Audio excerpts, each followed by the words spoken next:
Hi there. I hope you're having a great start to February. I just wanted to pop in and tell you about an activity that can motivate your students to read this month. February is always a fun month in the elementary classroom because you have lots of days like Groundhog Day that was yesterday, and I'm so not happy with that groundhog for telling us that there's going to be 6 more weeks of winter. I am ready for spring.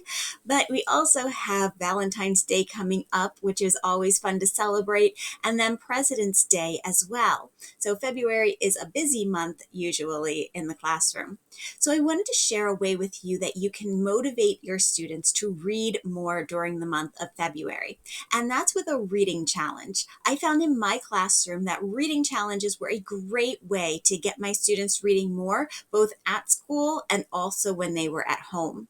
I had parents come in for parent-teacher conferences after I started reading challenges, and they told me how much of a difference they saw in their children from before we did the reading challenge to after. Their kids were spending a lot more time at home reading, and I saw the exact same thing in the classroom. Any free second they had a book out and they were reading so that they could log it and count it toward our reading challenge. So my February reading challenge is the We Love Reading Challenge. So it's a way to kind of extend Valentine's Day through the whole month of February. And here's how it works. You are going to get hearts that look like this, and you're going to copy them on two different colors of paper. Because for the February Reading Challenge, your students are going to be recommending books to their classmates as well as reading their own books.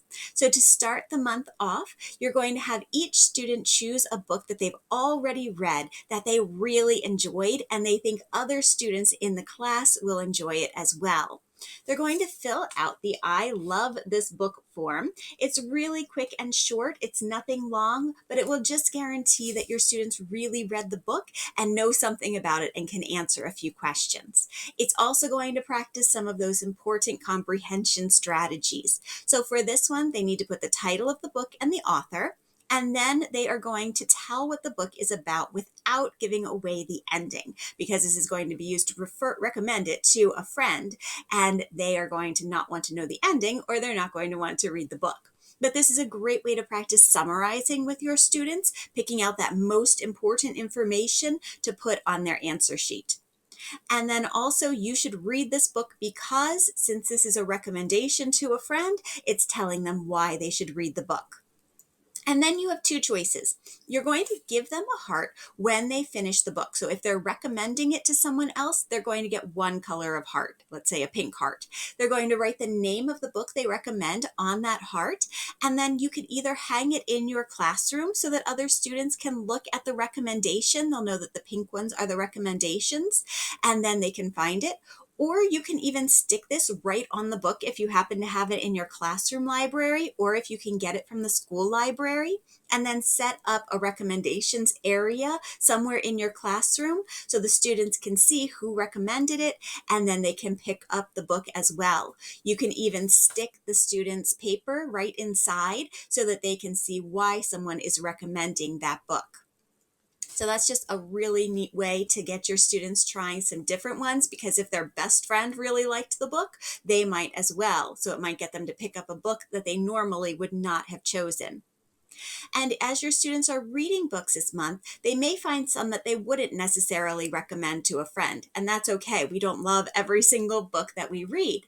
So they can fill out the paper, and they could even tell why they wouldn't recommend it, but they do get credit for the challenge to have finished another book. So that's why there are two different colors of hearts. If your student finishes a book that they do not want to recommend to someone else, they can put the name of it and their name on this color, and then it can still go on your display. It's just not necessarily one that they want someone else to read.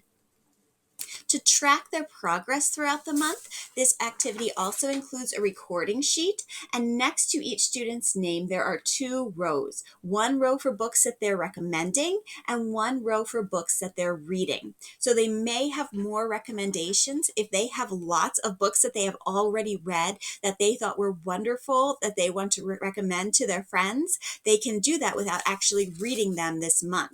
So the pink hearts could be for books that they read previously that that they really enjoyed and want to recommend to someone else. So they may have more check marks in that recommend row than they do in the reading row.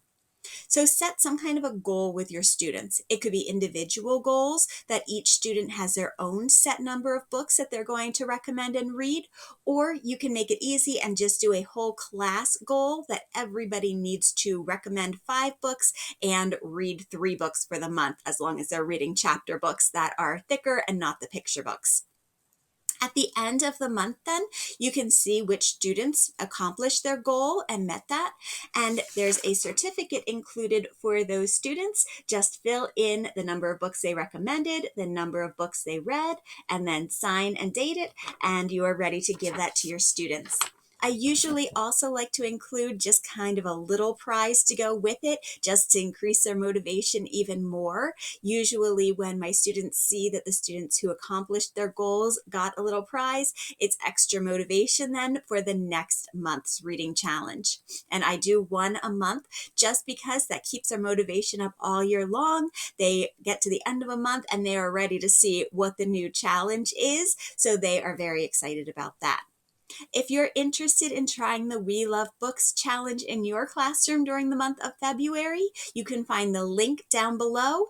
It also is part of a bundle of monthly reading challenges that gives you one for each month of the school year. So if you are planning on doing it every month, you can save by getting that bundle. I hope that your students love reading this month, and I will see you next time.